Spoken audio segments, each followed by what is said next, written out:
Money didn't get more valuable. Your money got weaker. In late January 2026, something snapped. Silver didn't climb. It detonated. Prices that once took months to move jumped more than $12 in a single day. Gold crossed $5,100 an ounce. Silver tore through 116. These weren't technical breakouts. They were abandonments. Silver closed around $33 in May 2025. By January 2026, it had more than tripled. One trading session alone saw a 12% move, over $12 in 24 hours. Here's the contradiction. Markets are supposed to slow down when volatility rises. Instead, volatility accelerated. The ceilings people trusted simply vanished. And this matters to you directly. Because when assets move this fast, it's not about profits anymore.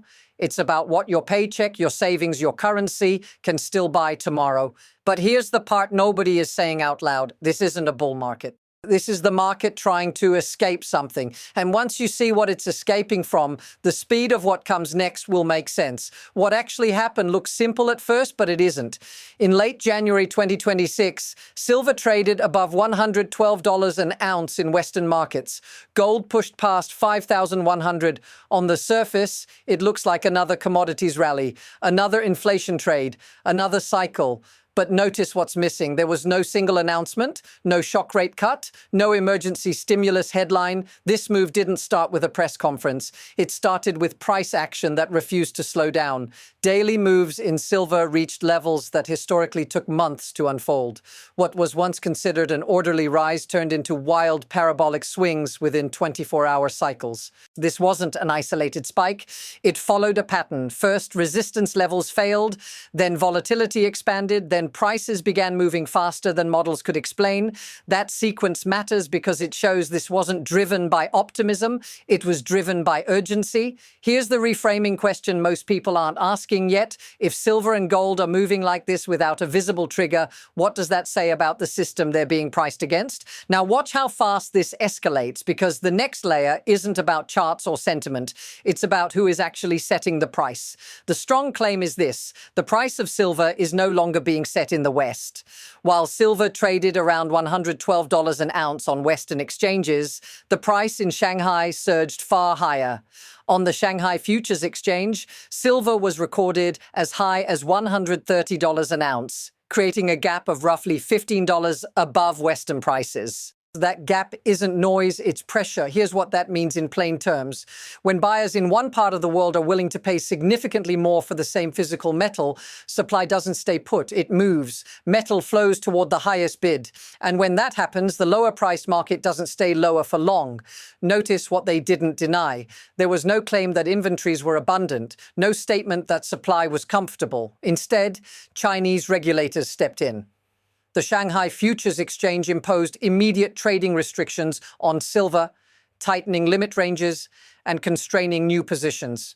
Similar restrictions were applied to other strategic metals like copper and aluminum. That's not a signal of calm, it's a signal of strain. When authorities try to slow a market like this, it usually means price is no longer the priority. Access is. And once access becomes more important than price, the entire pricing mechanism starts to break. This is where the story flips, because the institutions that relied on that mechanism were never built for what comes next. What followed wasn't sudden, it was exposure.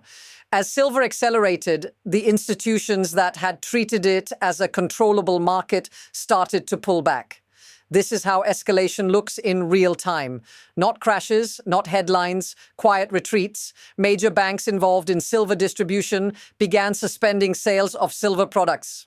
TD Bank temporarily halted silver sales, signaling a lack of physical inventory at the retail level. That shouldn't be normal. Banks don't stop selling assets that are liquid and well supplied. They stop when they can't source metal without taking unacceptable losses. Now zoom out for a second. This market was built on the assumption that paper contracts could manage physical demand. That worked when most trades were rolled forward, not delivered. But that assumption breaks the moment buyers start asking for the metal itself. Here's the comparison that matters. In past bull markets, price rises were absorbed smoothly by institutions. This time, the rise is forcing them out of the way. Notice what changed. The sell side vanished first. When the entities that normally provide liquidity step back, it means they no longer believe the market is orderly. And once order disappears, momentum becomes self-reinforcing. This is where acceleration turns into instability, because the next pressure point isn't price anymore, it's delivery. The pressure didn't stay hidden for long, it surfaced in the numbers. As of January 2026, registered silver on the COMEX, metal available for immediate delivery, had fallen to roughly 114 million ounces. At the same time, open interest in the March futures contract represented potential claims on more than 520 million ounces of silver. That gap isn't theoretical, it's mechanical. Here's what that means. For every ounce ready to be delivered, there were nearly 5 ounces promised on paper. That system only works if most participants agree not to ask for the metal, and that agreement is breaking. Notice this detail. In January alone, more than 9,000 contracts stood for delivery. That is nearly 7 times higher than the same month 2 years earlier, translating to roughly 46 million ounces leaving the exchange in a single month. This is where words and actions collide. Futures markets are built for hedging and speculation. But when delivery requests spike like this, it means confidence in paper settlement is eroding. Here's why that detail changes everything. Once physical demand overwhelms the exchange, price no longer acts as a balancing mechanism. It becomes a signal of shortage. The market isn't asking, what is silver worth? It's asking, can I still get it? And when that question spreads, the next phase stops being financial and starts becoming systemic. Then everything started stacking at once. First, delivery demand surged faster than inventory could adjust. Then eligible silver, metal sitting in vaults but not committed for delivery, began declining as well. Eligible silver fell from over 315 million ounces to roughly 302 million in a short span. Second, volatility stopped behaving like volatility. Instead of sharp spikes followed by pullbacks, prices kept pushing higher day after day. Silver recorded multiple double-digit dollar moves within single sessions, something previously considered impossible without a market halt. Third, institutional behavior shifted again. Instead of stepping in to stabilize price, large players stopped offering liquidity altogether. Sales paused, positions were closed, risk desks went quiet. This is the mini-crisis stack. Not one failure, but several smaller ones landing on top of each other before the system has time to reset. Now watch how fast this compresses decision-making. When inventory is falling, delivery requests are rising, and prices are moving vertically. Nobody has the luxury of waiting. At this stage, participants aren't optimizing returns. They're minimizing exposure. And that leads to one unavoidable question. At this point, the story stops being abstract and starts landing in real life. Because when markets seize up, the impact doesn't stay on trading screens. It shows up where you live. At local coin shops, at banks, at the moment someone tries to turn metal back into cash. Retail bullion dealers began limiting how much silver they would buy, in some cases capping purchases at 100 ounces per customer. Other shops stopped buying altogether, not because demand disappeared, but because cash did. Here's the part most people don't expect. Prices were at record highs, yet sellers couldn't find buyers, not because silver wasn't valuable, but because the system that converts value into liquidity was choking. If you're holding metal, this matters.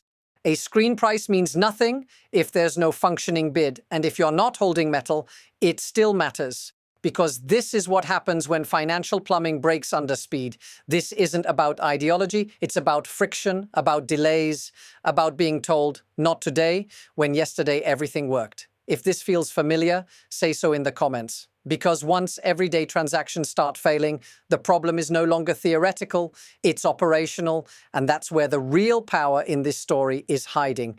Here's the calm insight that cuts through the noise. This isn't chaos, it's incentive. Systems don't fail all at once. They fail when the rewards change. For years, the system rewarded leverage, paper claims, and speed. Futures contracts multiplied supply on screens, even when physical supply barely moved. That worked as long as trust held. Now the incentive flipped. Physical demand is pulling metal out of exchanges faster than it can be replaced. Paper markets are showing backwardation, with near-term contracts priced higher than future delivery. That combination tells you everything. When people are willing to pay more to have metal now instead of later, they're no longer optimizing price. They're optimizing certainty. This is how power shifts quietly, not through speeches, but through settlement preferences. Whoever controls immediate delivery controls the market, even if they never say a word. Here's the unsettling part. No rule was broken. Every actor is behaving rationally inside their own incentives. Traders want out of exposure. Buyers want possession. Dealers want liquidity. Refineries want time. The system isn't being attacked. It's being outgrown. And when systems are outgrown, they don't collapse dramatically. They become irrelevant. The next question isn't whether this can be stopped. It's where the pressure goes next. From here, the path forward splits, and neither option is clean. One path looks like stabilization. Prices stay elevated, but volatility cools as supply chains slowly unclog. Dealers regain liquidity. Refineries catch up. Paper and physical markets realign, not because confidence returns, but because time absorbs the shock. In that scenario, silver doesn't collapse. It simply becomes expensive, permanently repriced against currency. The other path moves faster. The gold-silver ratio has already compressed to roughly 44-1, signaling silver outperforming gold at an accelerating rate. Analysts point to historic compressions far lower than today's level. If that compression continues, capital doesn't trickle in, it rushes. Gold holders rotate, shorts are forced to cover, futures demand collides with physical scarcity. The market doesn't wait for confirmation, it front-runs it. Here's the key uncertainty. Neither path depends on belief. Both depend on behavior, on whether participants choose patience or protection. And that choice is forming right now, not in headlines, but in positioning. Because the next move won't be announced. It will show up first in price, then in availability, and only later in explanations. Here's the insight that pulls it all together. What you're watching isn't silver getting richer. It's money losing its anchor.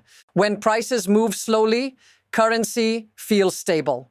When they move like this, stability becomes an illusion. The system still functions, but only on the surface. Underneath, behavior has changed. Buyers want immediacy. Sellers want liquidity. Institutions want distance. And once those incentives diverge, pricing stops being a truth and starts being a signal. This story was never just about a metal. It's about what happens when trust shifts faster than systems can adapt. The volatility isn't the risk. The normalization of it is. Because once markets accept this speed as normal, everything else reprices around it. This loop isn't closed yet. The next layer is already forming, and it won't start in metals. It will start where people least expect it. If you want to stay ahead of that shift, follow this channel. We're going to keep breaking these moves down before they feel obvious. And when they finally do, it will already be too late to react.